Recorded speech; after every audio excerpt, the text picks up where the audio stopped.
البدع والأهواء، أهل البدع العقائدية وأهل البدع السياسية. نقول بيننا وبينكم السلف، بيننا وبينكم الكتب، كان فيقول البدع بيننا وبينكم. بسم الله الرحمن الرحيم. الحمد لله حمدا كثيرا طيبا مباركا فيه كما يحب ربنا ويرضاه. أشهد أن لا إله إلا الله وحده لا شريك له، وأشهد أن محمدا عبده ورسوله صلى الله عليه وعلى آله وأصحابه ومن تبعهم بإحسان إلى يوم الدين. Amma ba'd. Indahnya Mujahid. Pembahasan kemarin berhubungan dengan Nabi siapa? Nabi Yahya ibnu Zakaria. Apa di antara keutamaan yang Allah Subhanahu wa taala berikan kepada beliau? Indahnya Faisal. Di antara keutamaan Nabi Yahya,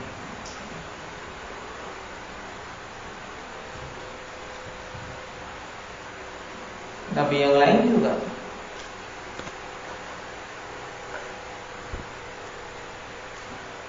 Di antara keutamaan yang khusus, bahwasanya nama beliau Allah Subhanahu wa taala langsung yang memberinya dan belum pernah dipakai oleh seorang pun sebelum beliau. Dalilnya apa? Indah ya Umar.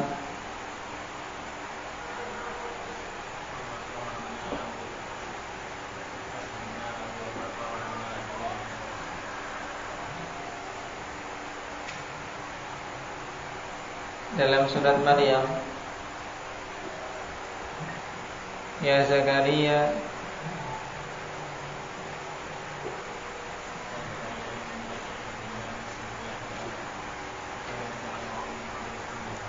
ya Zakaria, inna nubashshiruka bi ghulamin ismuhu Yahya lam naj'al lahu min qablu samiyya. Nah, belum pernah diberi nama dengan Yahya sebelum beliau. Kekhususan yang lain apa? Mukasya. Diberi kecerdasan yang lainnya juga diberi kecerdasan. Apa yang khusus?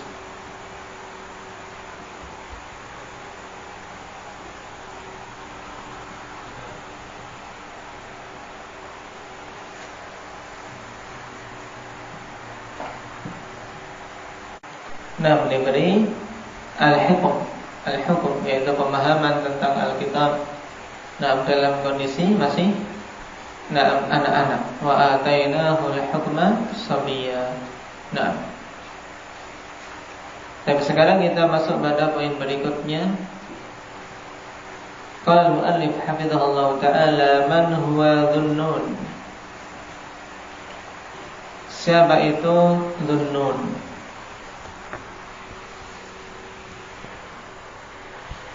Wal jawab huwa Nabiullah Yunus alaihi salatu wassalam. Beliau adalah Nabi Allah Subhanahu wa taala, Nabi Allah Subhanahu wa taala yang bernama Yunus alaihi salatu wassalam. Apa dalilnya? Dalilnya firman Allah Subhanahu wa taala, wa dhannuni idh dhahaba mughadiban. Dan sebagaimana dalam surat Al-Anbiya yang nanti akan disebutkan secara sempurna pada poin yang ke-261. Cuma syahid dari ayat ke-87 dari surat Al-Anbiya ini penyebutan Yunus dengan Dhannun.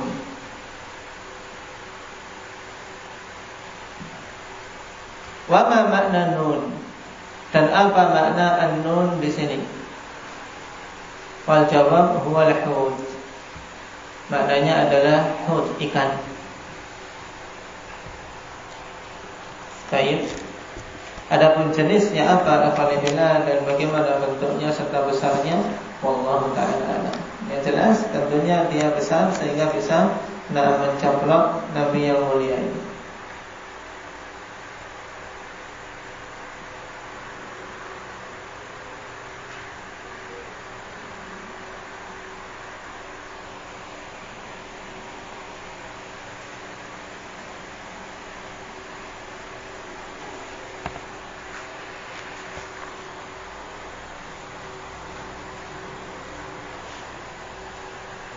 Kemudian limada summiya Nabiullah Yunus alaihi salatu wasalam bidhinnun.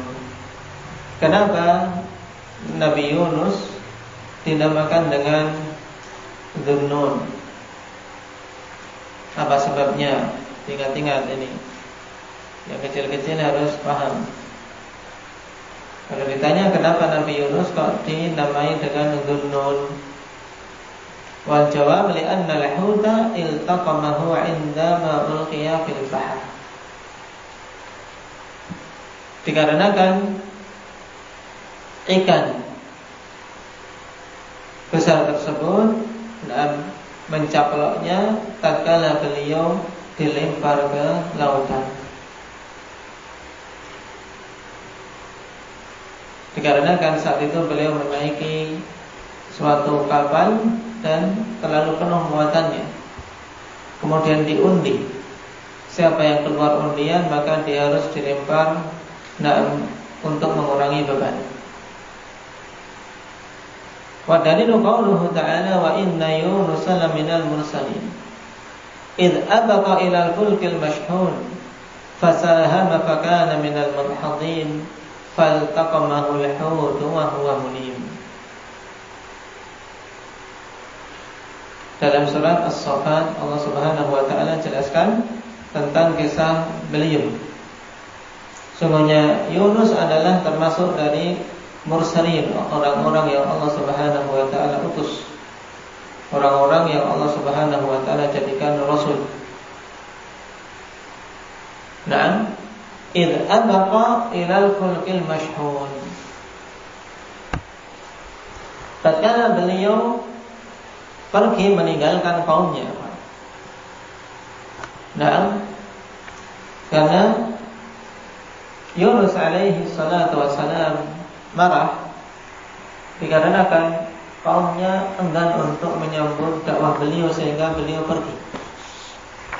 Dan suatu kaum kalau nabinya sudah meninggalkannya ini pertanda kecelakaan mereka. Nah, makanya dalam surat Al-Anbiya wadannuni idh dhahaba mughadiban. Dan Nabi Allah Yunus tatkala beliau pergi meninggalkan kaumnya dalam keadaan marah. Akan tadi Allah Subhanahu wa taala ingin menegur nabinya yang mulia ini. Dan sehingga beliau uji. Tatkala beliau keluar meninggalkan kaumnya, diuji dengan ujian yang besar ini, yaitu ketika menaiki perahu akhirnya ternyata dia harus dilempar keluar. Dikarenakan jatuh undian pada beliau.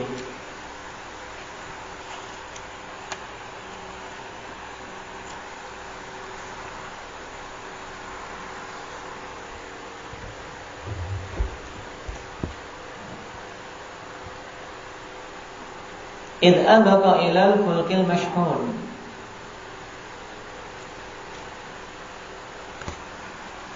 Imam As-Sa'di rahimahullah ta'ala mengatakan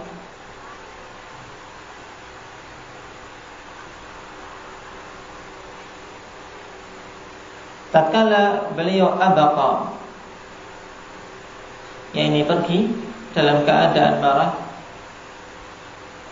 Dan dalam surat Al-Anbiya ditafsirkan wa dhanna an lan naqdira alaihi fanada fi dhulumat alla ilaha illa anta subhanaka inni kuntu minadh dhalimin.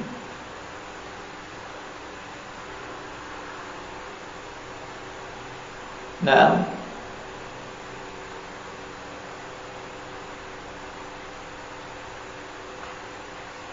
dan Allah Subhanahu wa taala tidak menyebutkan Apa sebab beliau dihukum di sini dalam ayat atau ditegur sehingga beliau diuji untuk berada di dalam penjara yang bertingkat-tingkat kegelapannya, ibaratnya, yaitu di dalam perut ikan di tengah kegelapan samudra. Id adaka ilal fulkil mashhur. Beliau pergi meninggalkan kaumnya, kemudian menaiki al-fulk. Apa makna al-fulk? Fulkun, apa maknanya? Indah Hanafi, kapal seperti safinatun. Al-mashhur yaitu yang penuh muatan. Makanya kalau orang-orang mengatakan syahid, yaitu penuhi, isi. Makanya kalau ingin mengecas, ngecas baterai, ya syahid, ya dicas, syahid. Ini untuk mengecas HP atau mengecas baterai, bahasa Arabnya syahid, untuk bisa menjadi penuh.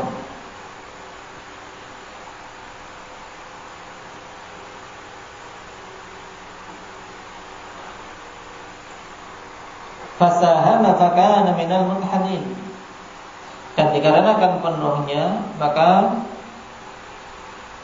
kapal tersebut hampir tenggelam, sehingga butuh untuk dikurangi bobotnya, sehingga terjadi musahamah, yaitu diundi,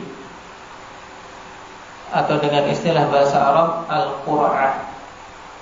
Undian, yaitu qur'ah, adalah kaidah dan jalan keluar dalam syariat pada perkara-perkara yang hak masing-masing sama dan tidak bisa ditentukan.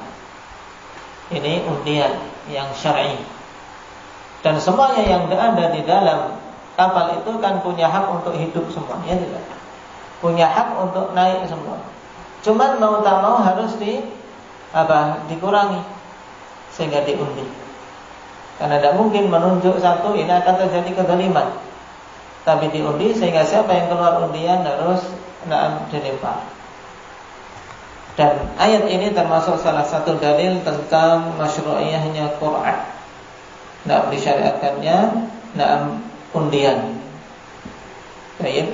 Tapi tadi undian itu masyru' pada perkara-perkara yang hak masing-masingnya sama dan tidak bisa ditentukan dengan spesifikasi tertentu. Kapan saja bisa ditentukan, maka tidak boleh Qur'an. Misalnya penentuan imam, misalnya. Penentuan imam kalau diketahui dari sisi Al-Qur'annya ada yang satu yang lebih, maka langsung diberikan kepada yang lebih. Tidak boleh Qur'an. Tapi kapan saja kok sama semua, semuanya sama, ini baru ditempuh Qur'an apabila tidak ada sisi yang bisa untuk menguatkan salah seorang di antara mereka. Makanya Nabi SAW dulu ketika safar, beliau mengundi di antara istrinya siapa yang bisa menyertainya. Diundi, kenapa? Karena masing-masing punya hak. Sehingga agar tidak terjadi persengketaan, diundi. Ini salah satu faedah Qur'an. Fakana minal mudhadin, dan ternyata beliau termasuk al-mudhadin, yaitu al-maghlubin, yaitu orang yang kalah. Kenapa? Karena keluar undian, sehingga dia pun dilempar ke dalam lautan.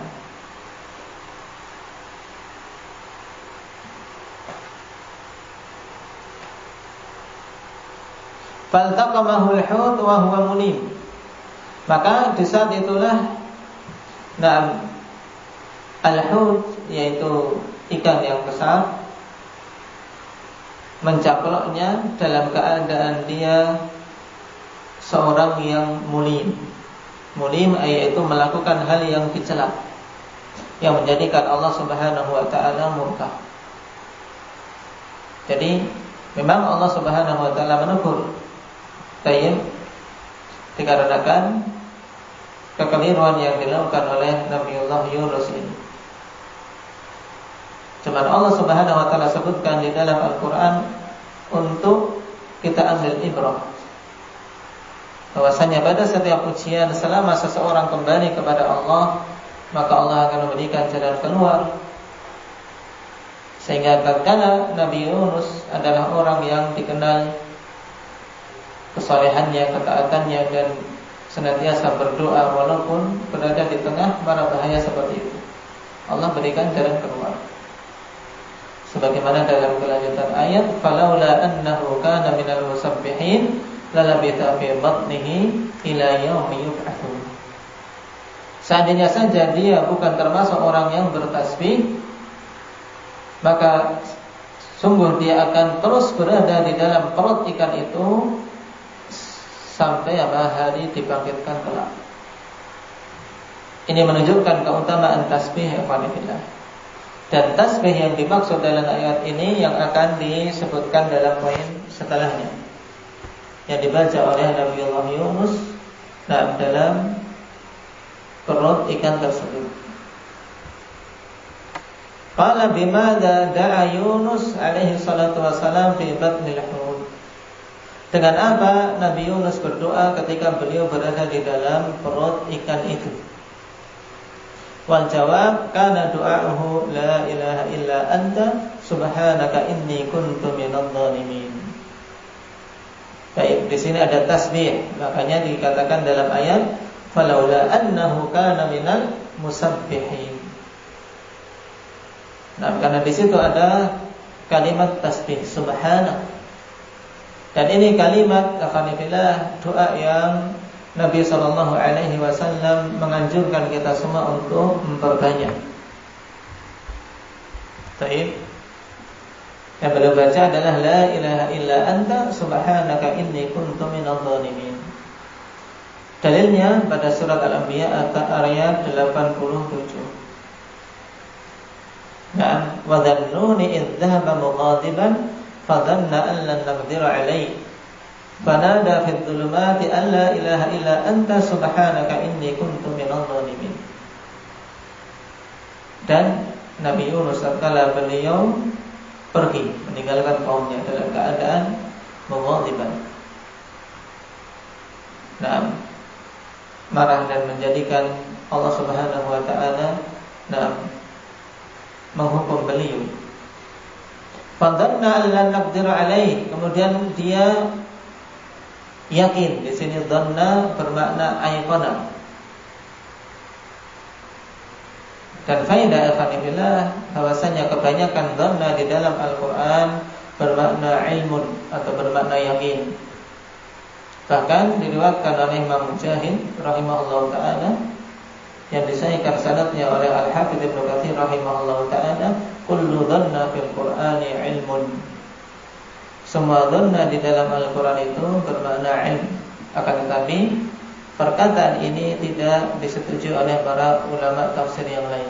Kenapa? Karena ada datang dhanna alhamdulillah yang memang bermakna prasangka, tapi sedikit sekali.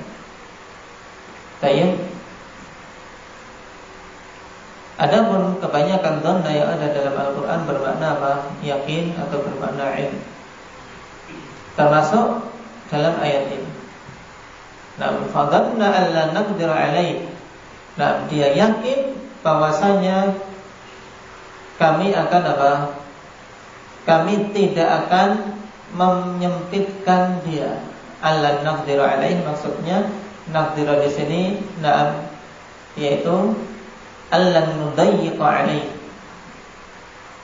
yaitu maksudnya dia yakin bahwasanya kami akan memberikan jalan keluar.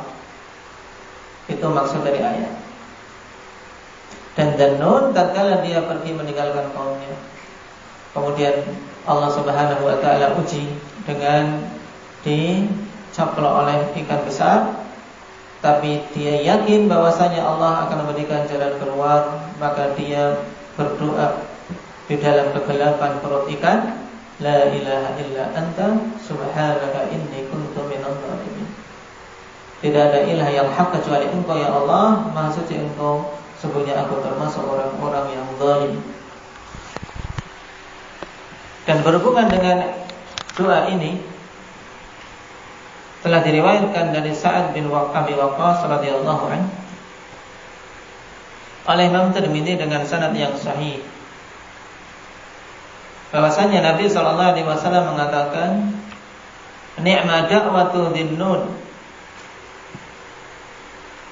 ni'ma da'watu dhinnun idh huwa fi batnil hut, la ilaha illa anta subhanaka inni kuntu minadh dhalimin.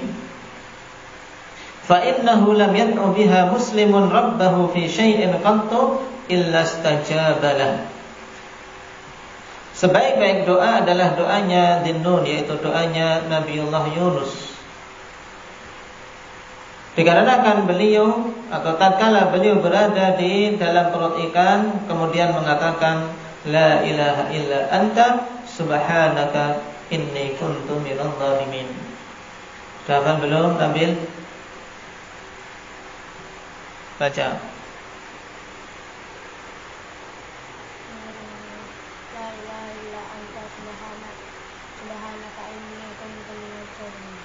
Baik, nah ini sebaik-baik doa. Kenapa? Fa innahu lam yad'u biha muslimun, sebab sungguhnya tidaklah seorang muslim berdoa dengannya, meminta kepada Rabbnya fi syai'in, pada suatu perkara pun, illa istajaba lahu, kecuali Allah Subhanahu wa ta'ala akan mengkabulkannya. Ini tentunya keutamaan yang besar untuk doa tadi, ikhwanillah. Na'am, ni'ma da'watu dhinnun idh huwa fi batnil hut, la ilaha illa anta subhanaka inni kuntu minadh dhalimin. Fa innahu lam yad'u biha muslimun rabbahu fi syai'in qat. Ya, lam yad'u biha muslimun rabbahu fi syai'in qattu illa istajaba lahu. Hadis siapa tadi? Hadis siapa, Umar?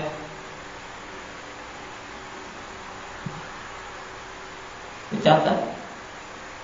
Hadis Sa'ad bin Abi Waqqas radhiyallahu anhu dalam Sunan Tirmidzi dan yang lainnya dengan sanad yang sahih.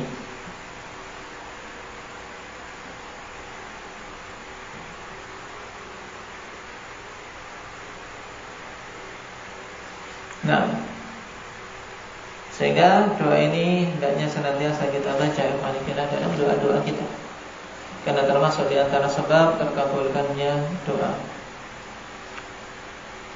Nasallallahu at-taufiq wa sadad, walhamdulillah.